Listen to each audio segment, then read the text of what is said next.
I've been living in Asia for many years, and during that time I've met a lot of expats. Some built successful businesses, some had a good pension, some owned property, and some arrived with enough money to never worry again. At least that was the plan.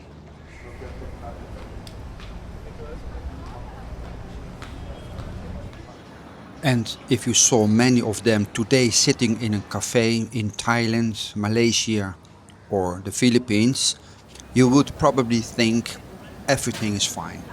They still smile, they still have their coffee, they still talk about life. But over the years I have learned something. Sometimes it isn't fine. Not because of one big disaster. Not because everything suddenly collapsed, but because life slowly became smaller.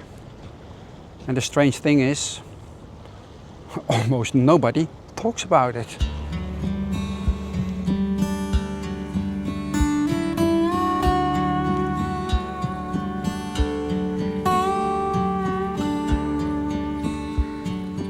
People are usually willing to talk about success. They will tell you about the property they bought, the investments they made, the freedom they found after leaving their home country. But very few people talk about decline.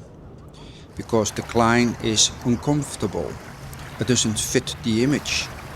And often it doesn't happen dramatically enough to become a story.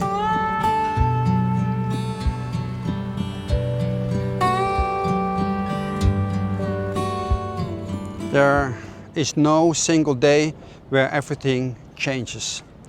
No major crisis, no headline moment. Just 1,000 small adjustments spread over 20 years. And when changes happen that slowly, people adapt. They don't always notice it themselves, at least not at first.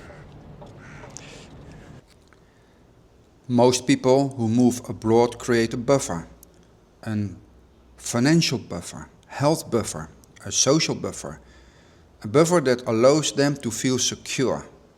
For many years it works perfectly.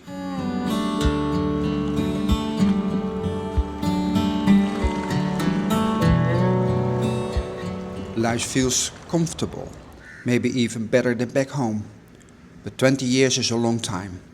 Inflation never stops. Healthcare costs never stops. Life never stops. A divorce, supporting family members, investment mistakes, business setbacks, unexpected expenses. None of those things destroy the buffer overnight, but they all take a little piece of it. And eventually something starts to happen. Not outside, but inside.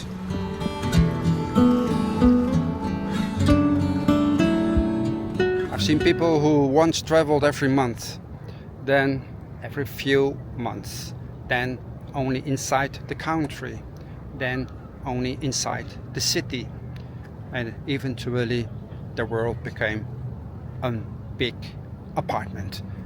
One coffee shop, one familiar route. Not because they wanted that life, but because their choices slowly became fewer. And that's the part most retirement videos never discuss.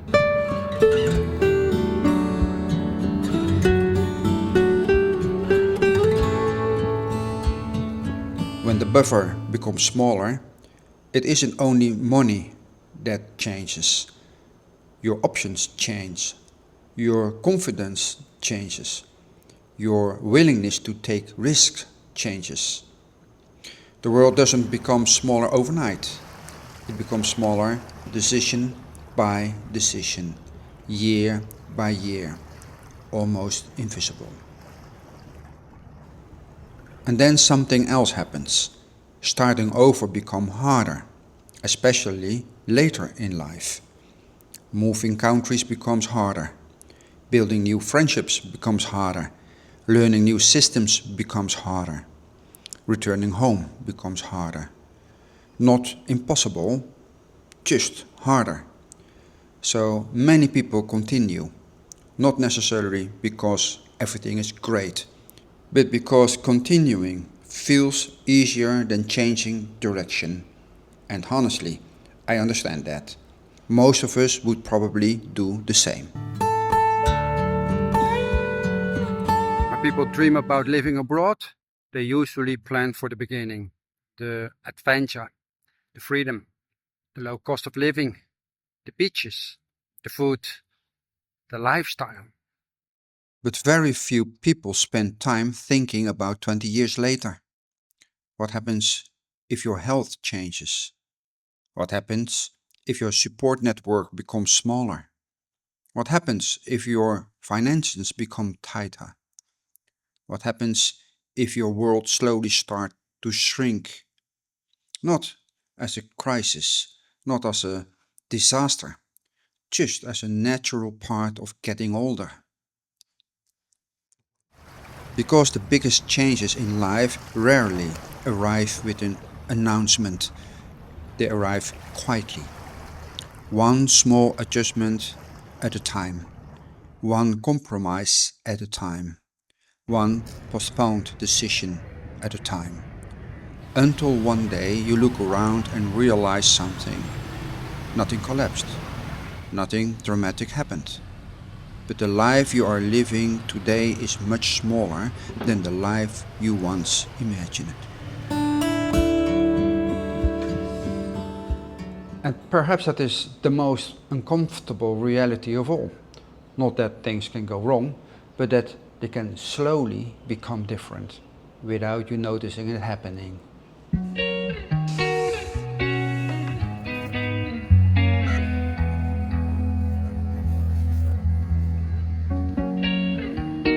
I get attacked by Crawl.